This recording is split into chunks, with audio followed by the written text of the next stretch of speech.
won't make this one too long. Just get to the point, really.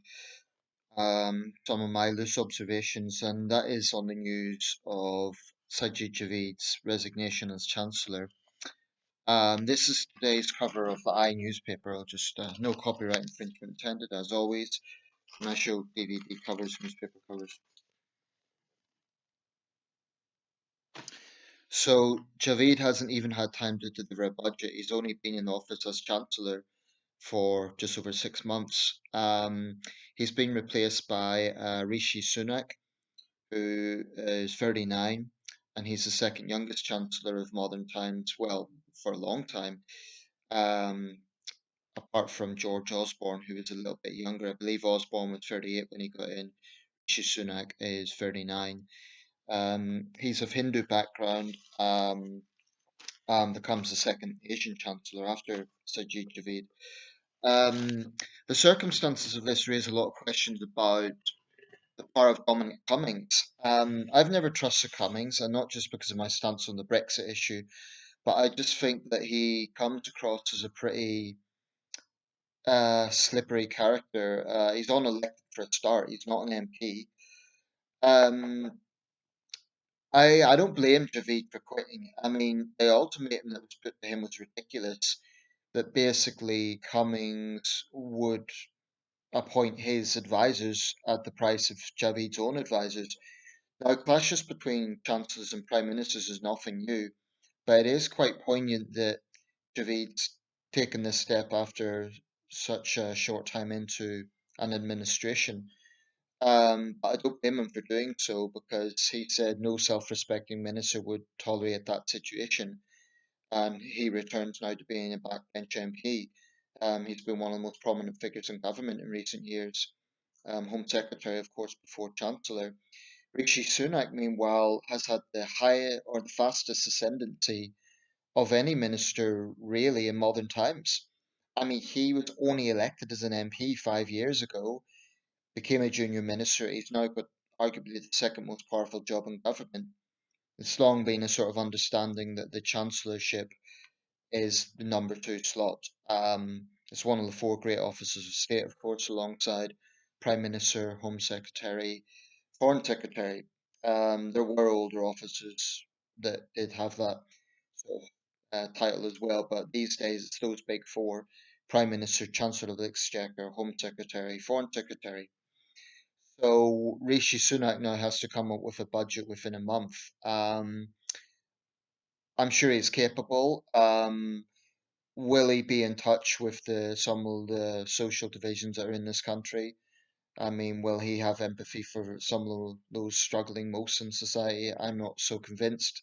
The guy's a hedge, much like Javid, he comes from a real true blue Tory background. Hedge fund manager, I understand. Married to a billionaire. Yeah, I don't really see Sunak as being the sort of chancellor who will put the most vulnerable first. But we'll see. Time will tell. The real issue here is the power of Dominic Cummings, and I think he's going to rattle quite a few people in the cabinet. Because I can't see this being the last high-profile resignation. It will, by definition, be the biggest. It can't get bigger than Chancellor, except the PM himself. But I think Cummings is probably going to polarise a lot of people. Now, there may be analogies here with Peter Mandelson and Alistair Campbell in the Blair years, but at least Mandelson was elected as an MP, and Alistair Campbell, for all his controversies and all his faults, and he was a controversial character, at least he's been accountable to the public. Whenever Cummings is approached by journalists, he ignores them. Yeah, this is a guy who pushes his way around Whitehall. I absolutely don't trust him. And I think that is far too much power for an advisor to have. Obviously, you're going to have prime ministers are going to put their trust in people. There's going to be clashes between prime ministers and chancellors over spending.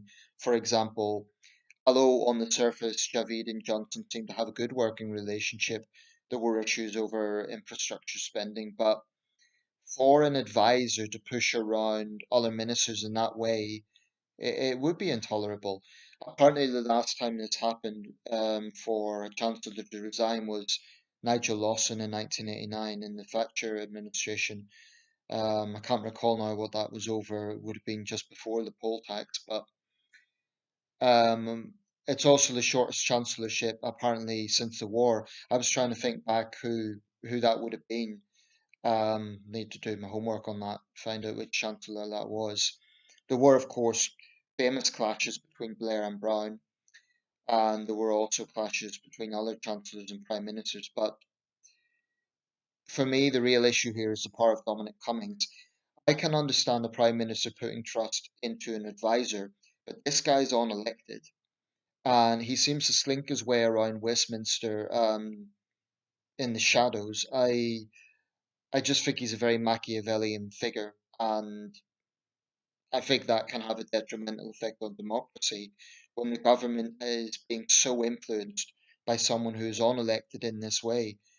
Johnson has also been displaying certain Trumpian characteristics of late, for example, banning the press from the Downing Street conference just because he didn't like some of the questions. That is pure Trumpian. Um, and I hope he is not trying to live up to an image of Britain Trump, as the American president would say. Although ironically, of course, they're having their own tensions at the moment. Apparently, Trump was beside himself with rage over the differences that they're having, and he hung up on Johnson. So these are very uncertain times. Um, but anyway, I don't blame Javid for quitting. That is a very disrespectful thing for an advisor to the PM to basically demand that Javid's closest advisors, people he, relies on, they just go and they're replaced by his handpicked team. It's just ridiculous. Okay, we'll see what. I don't think this will be the last high profile resignation. Of course, we're not going to have a general election for at least probably 2024, 2025. So maybe Johnson is just not caring about internal squabbles because he has a majority government. And that's not good for democracy. If a prime, I mean, I'm only speculating, but if he is taking that attitude, oh well, it doesn't matter because Labour is electing their new leader, and I'm pretty much guaranteed to be in this position for 5 years. So I don't know. I would like to see Cummings knocked down a peg or two. I think he's unelected, arrogant. I don't get a good vibe from the man at all.